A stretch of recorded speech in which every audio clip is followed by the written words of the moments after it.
Pemirsa, menghadapi Pilpres 2024, masing-masing parpol tak cuma harus cermat menghitung soal elektabilitas dan finansial. Namun urusan pasangan capres-cawapres dari unsur nasionalis dan religius juga penting dipertimbangkan. Meskipun perjodohan itu kalkulasi politik tingkat dasar atau level elementary, namun mengandung banyak variabel termasuk stabilitas nasional. Lalu bagaimana dan seperti apa cara parpol dan capres mencari cawapres idamannya? Kami akan membahasnya bersama dengan Wakil Ketua Umum Partai Gerindra Habibur Rahman, Ketua DPP Partai Nasdem Willy Aditya, Masinton Pasaribu politisi PDI Perjuangan, serta analis politik Poltreking Indonesia Hanta Yuda. Selamat malam Mas Habib, Bang Willy dan juga Bang Masinton, Mas Hanta. Selamat malam, salam sehat selalu semuanya. Oke, saya ingin ke Mas Habib dulu deh, karena ini kan Pak Prabowo dan juga Caimin baru saja ketemu. Tadi konvers, tapi tidak ada hal spesifik yang disampaikan. Masih normatif saja. Sebetulnya kan yang ditunggu ini adalah pengumuman cawapresnya. Jadi KKIR ini sudah ada cawapresnya atau belum? Atau masih disimpan sih sebetulnya Mas Habib? Ya, sebagaimana tadi disampaikan oleh Pak Prabowo dan Gus Muhaimin Iskandar bahwa kami saat ini dalam proses terus ya memperkuat KKIR ya. Kami punya komitmen 5 poin tersebut ya, soal kerjasama politik dan di mana di dalamnya ada persoalan penetapan capres dan cawapres yang menjadi domain dari Pak Prabowo dan Gus Muhaimin Iskandar. Kapan diputuskan dan kapan akan diumumkan. Jadi dua hal, kapan diputuskan dan kapan akan diumumkan. Nah, kami ya selaku kader Partai Gerindra tentu menunggu saja hasil kesepakatan beliau berdua seperti apa, dan kalau akan diumumkan tentu pasti kita akan update ke rekan-rekan. Yang jelas penentuan dan pengumumannya pasti sebelum penutupan pendaftaran di bulan Oktober besok. Iya, jadi kapan diputuskan dan kapan diumumkan masih disimpan, tapi sudah ada kesepakatan. Itu pertanyaannya. Ya itu dia, ya kapan soal kesepakatannya pun akan diumumkan nanti pada saatnya. Oke, tapi kan sebetulnya mudah ya untuk koalisi Kebangkitan Indonesia Raya ini untuk menentukan siapa capres cawapres. Kan hanya ada 2 partai begitu. Kenapa tidak langsung saja Caimin sebagai cawapresnya sih? Ya kita boleh mengusulkan, termasuk Mbak boleh mengusulkan ya, dianggap mudah-mudah, dianggap simple ya bisa simple, tapi toh yang punya kewenangan lah yang akan menentukan kapan gitu. Jadi kami dalam posisi nggak bisa kami mendikte ya harus minggu ini, harus besok ya, harus bulan ini. Tentu spare waktu masih ada dan masih ada potensi pembesaran koalisi ini. Nah, itu yang terpenting. Jadi KKIR ini masih berpotensi membesar dan ikhtiar memperbesar koalisi ini terus kita jajaki hari ke hari ya. Kita masing-masing kalau mau ketemu pihak lain juga saling menginfo, saling mengupdate. Jadi saat ini fokusnya untuk membesarkan koalisi begitu ya? Ya, kita berikhtiar untuk memperbesar koalisi. Dan tentu kita tetap memperkuat komitmen dengan KKIR yang memang sudah kita tanda tangani. Oke, artinya posisi cawapres masih bisa menjadi tawaran bagi parpol yang ingin bergabung, bukan harga mati untuk PKB saja atau Caimin? Ya itu dia, kalau definisi kami posisi capres dan cawapres akan ditentukan oleh Pak Prabowo dan Gus Muhaimin Iskandar. Rumusnya kembali lagi ke situ, Anda mau ramu berbagai pertanyaan dan lain sebagainya, yang monggo-monggo saja, silahkan itu hak Anda, tapi kami akan sampaikan itulah bentuk kesepakatan yang ada di kami. Oke, saya ingin ke Mas Hanta kalau begitu. Mas Hanta, tadi pertemuannya tidak menghasilkan apapun ya yang disampaikan gitu, khususnya yang dinanti-nantikan adalah cawapresnya. Nah, kenapa sih begitu sulit untuk KKIR ini untuk langsung saja PKB yaitu Caimin representatifnya untuk menjadi cawapresnya Prabowo? Kalau itu sudah lama diumumkan, sudah sejak setengah tahun yang lalu sudah bisa. Saya kira Pak Prabowo dan Gerindra kalkulasi politiknya lebih dalam lagi, bukan sekedar persyaratan. Dua partai itu persyaratan regulasi 20% kursi parlemen sudah cukup. Tapi bukan sekedar kandidasi. Semua koalisi ingin memenangkan pertarungan. Jadi kalau ingin memenangkan pertarungan ada banyak variabel. Kalau tadi Mas Habibur Rahman juga sempat mengatakan ada kemungkinan pembesaran atau meluaskan bangunan koalisi. Itu kan bagian dari variabel untuk membuat koalisi lebih besar supaya potensi kemenangan lebih besar. Jadi Vera, menurut saya semua partai harus berhati-hati dan menentukan cawapres. Sekarang ini fasenya tentukan capres dulu memang. Sudah benar sebenarnya, sudah tepat. Misalnya kita lihat sekarang di Pak Ganjar sudah diumumkan didekati oleh PD Perjuangan, Mas Anies sudah sejak awal oleh Nasdem dan dua partai lainnya, dan kemungkinan besar nih Pak Prabowo dengan partai-partai lainnya. Saya kira tidak buru-buru juga di porosnya Gerindra ini, mungkin ada kesepakatan. Pertama itu adalah menentukan Pak Prabowo sebagai capres, itu dulu. Baru nanti bicara tentang cawapres. Karena bicara cawapres, banyak variabel. Pasti satu variabel elektabilitas. Elektabilitas ini akan menjadi pertaruhan penting, di mana capresnya 3 orang ini kompetitif, marginnya tidak terlalu jauh, sehingga membutuhkan topangan yang komplementer dari seorang cawapres yang bisa mendukung secara elektoral. Yang kedua, dibutuhkan juga figur cawapres yang akseptabilitas atau tingkat penerimaannya tinggi, baik ke partai koalisi, supaya tidak ada penolakan, dia bisa membawa menghimpun partai, akseptabilitasnya kepada kingmaker, tokoh-tokoh utama yang di belakang layar kan banyak, ada Pak Jokowi, selain Pak Surya Paloh dan Bu Mega dan lain sebagainya. Selain itu juga ya kalau bisa punya ada tadi elektabilitas, akseptabilitas, sinergisitas atau kekuatan logistik yang memadai. Nah, variabel ini penting di fase winning the election untuk memenangkan pertarungan.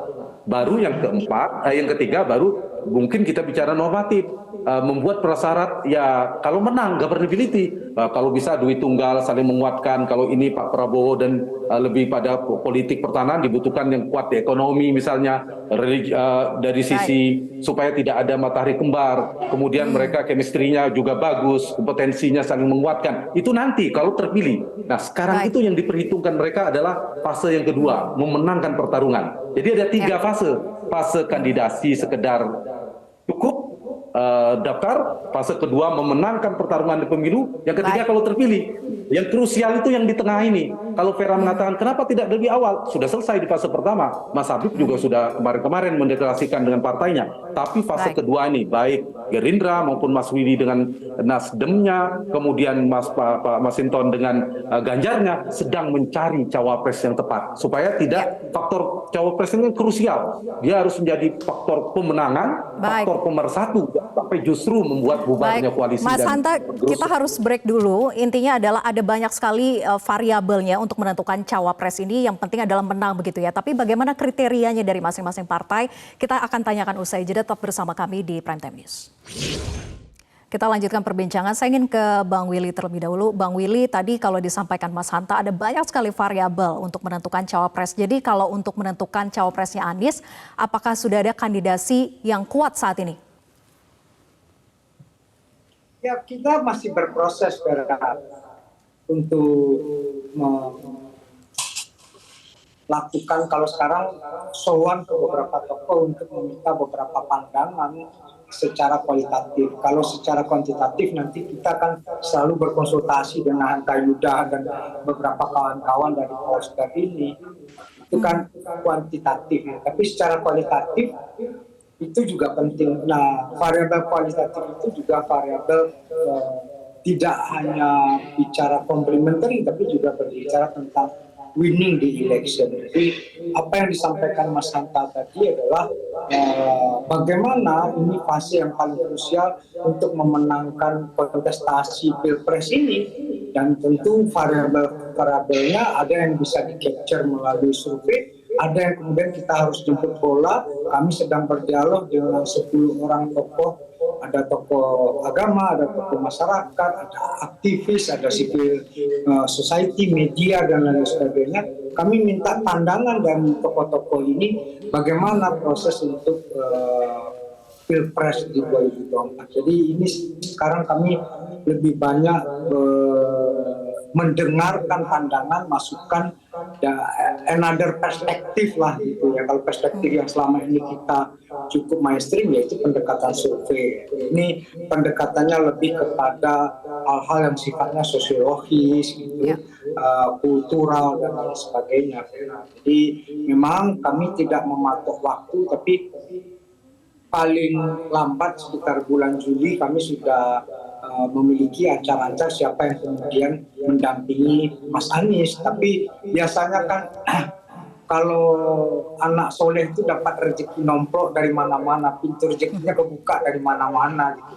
Jadi, ini tapi dari proses penjaringan dan mendengarkan masukan dari banyak tokoh ini, siapa sih kandidasi nama-nama yang masuk dan sedang dipertimbangkan ini, Bang Willy?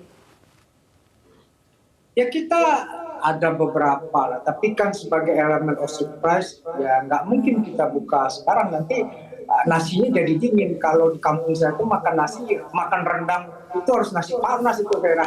Nanti nggak hot from oven lagi gitu. Jadi elemen of surprise itu menjadi satu hal yang penting ya.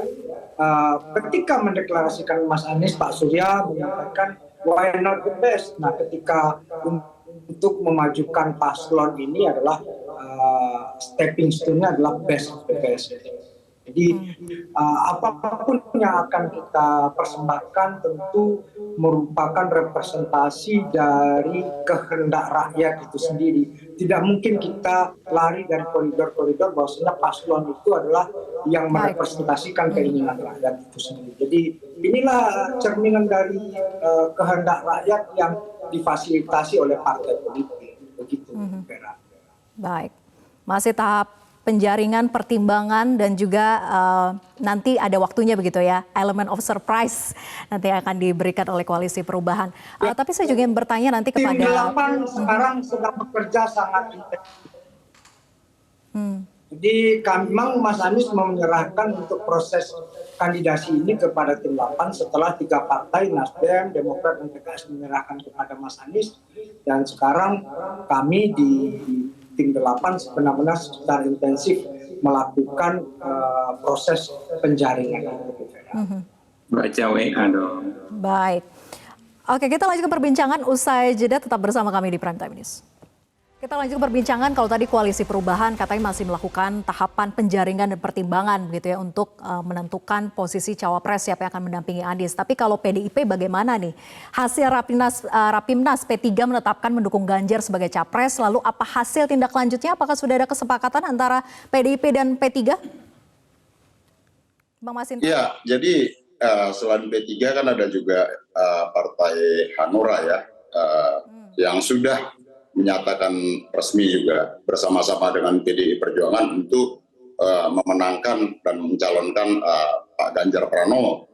Nah, namun dalam aspek wakil presiden, calon wakil presiden, karena ini adalah satu kesatuan.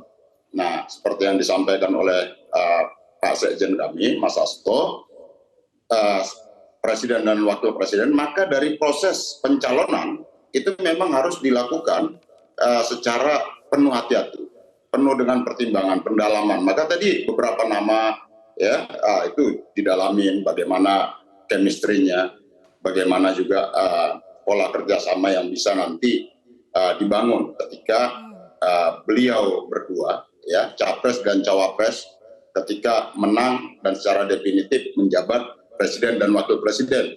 Maka PDI Perjuangan meletakkan konteks capres dan cawapres itu sebagai satu kesatuan, maka dia harus dilakukan pendalaman-pendalaman ya, selain tadi pertimbangan elektabilitas dan lain-lain. Nah, itulah perlu bagi PDI Perjuangan mempertimbangkan dan tidak terburu-buru untuk menetapkan siapa cawapresnya, seperti itu. Ya, Bang Masinton, tapi kan dengan dukungan P3 terhadap Ganjar ini tentu P3 memiliki posisi tawar yang kuat, bargaining position yang kuat sebagai partai parlemen yang pertama kali mendukung Ganjar capres. Nah, apakah PDIP akan memberi posisi cawapres untuk diisi oleh P3? Ya, bagi kami yang namanya, karena ini adalah kerjasama, baik itu partai politik yang ada di kursi di parlemen maupun yang tidak, ya itu sama semua. Sama gitu loh, karena ini relasinya adalah kerjasama. Kita kerjasama ya menghadirkan kepemimpinan Indonesia ini ke depan yang itu bisa melanjutkan kesinambungan pembangunan yang sudah dilakukan oleh Pak Jokowi tentunya. Maka bagi kami ya partai politik yang siap bekerja sama untuk mendukung dan memenangkan Pak Ganjar Pranowo ya bersama-sama dengan PDI Perjuangan, ya bagi kami itu sama semua. Jadi baik itu partai yang ada kursi di parlemen maupun yang tidak belum memperoleh kursi di parlemen, seperti itu Mbak. Tapi kan sekarang Sandiaga Uno rencananya akan bergabung dengan P3 karena sudah keluar dari Gerindra begitu ya. Apakah dengan masuknya Sandi ini secara otomatis akan menyandingkan sebagai cawapresnya Ganjar, mengingat elektabilitas Sandi juga selalu masuk dalam 3 besar berbagai lembaga survei. Tadi juga Bang Masinton sampaikan bahwa faktor elektabilitas juga dipertimbangkan oleh PDIP. Ya tentu itu akan menjadi pertimbangan nanti. Tapi kan itu tadi perlu pendalaman-pendalaman. Nah bagi kami kalau bekerja sama umpama dengan P3 juga secara historis ya, baik itu sejak zaman Orde Baru sebagai partai politik yang sama-sama ketika masa itu pada saat itu PDI Perjuangan masih namanya PDI ya, sama-sama sebagai partai politik yang ya dimarginalkan oleh Orde Baru, dan kemudian ketika pada masa reformasi Bu Mega dan Pak Hamzahas yang pada saat itu diusung oleh PDI Perjuangan sebagai calon presiden dan calon wakil presiden, ya secara historis itu kami chemistry-nya sama gitu loh, tidak ada hal baru, artinya pernah bekerja sama, bukan lagi sekadar sahabat baru yang baru melakukan penjajakan kerjasama. Nah artinya tentu itu juga menjadi bahan pertimbangan seperti itu Mbak. Ya, bukan sahabat baru artinya Sandi masuk kriteria cawapresnya PDIP begitu ya untuk disandingkan, ataukah Erick Thohir sebetulnya yang digadang-gadang juga nih masuk sebagai nama-nama yang juga disebutkan oleh Pak Jokowi? Ya dari beberapa nama itu kan nanti dilakukan pendalaman lah, penjajakan apa segala macam sampai kemudian nanti secara resmi akan diputuskan gitu ya, diumumkan oleh partai-partai politik dan juga diumumkan oleh Ibu Ketua Umum, Ibu Megawati, siapa nanti akan menjadi calon wakil presiden yang mendampingin Mas Ganjar sebagai capres dari PDI Perjuangan nantinya. Iya, gitu. Bang Masinton, haruskah memenuhi unsur religius yang punya basis Islam sebetulnya untuk mendampingi Ganjar? Kalau kami PDI Perjuangan basis dan karakter adalah gotong royong. Membangun bangsa ini tidak bisa sendiri-sendiri. Dari zaman Bung Karno juga kerjasamanya ya aliansi strategisnya itu kaum nasionalis dengan kaum Nahdliyin gitu ya, dan kaum Islam lainnya baik Muhammadiyah dan lain-lain seperti itu. Artinya apa? Topangan bangsa kita ini dibangun atas dasar kesamaan pandang dalam memandang Indonesia dengan aspek kemajemukan tadi itu menjadi pertimbangan utama bagi PDI Perjuangan dalam melakukan kerjasama atau gotong royong dalam membangun negara kita ini. Oke, aspek kemajemukan juga menjadi salah satu faktor pertimbangan begitu ya. Tapi kita lanjut berbincang usai jeda, tetap bersama kami di Prime Time News. Kita lanjut perbincangan, saya ingin ke Mas Hanta. Mas Hanta, tadi kalau kita simak begitu ya, yang disampaikan oleh Bang Masinton bahwa aspek kemajemukan juga menjadi salah satu faktor kemajemukan mayoritas muslim di Indonesia. Masih pentingkah sebetulnya mengawinkan dan memadukan pasangan dari unsur nasionalis dan religius? Kalau saya melihat memang itu otak-atik atau komposisi yang menjadi pertimbangan beberapa poros partai ya.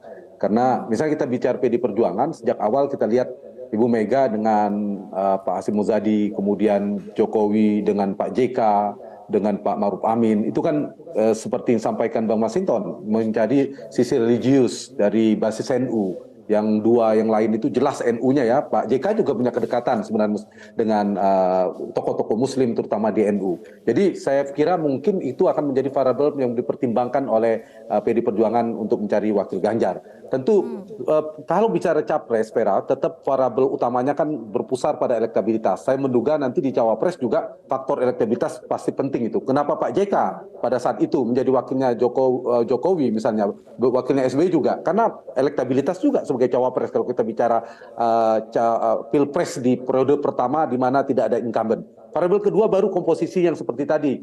Misalnya Mas Ganjar pasti butuh yang sisi religius. Yang mendekat kalau kita bicara tadi yang disebut Vera, Sandi dan Erik, itu kan ingin menunjukkan dirinya bagian dari kelompok itu. Erik Thohir kita lihat punya belakangan adalah Banser, dekat dengan struktur NU.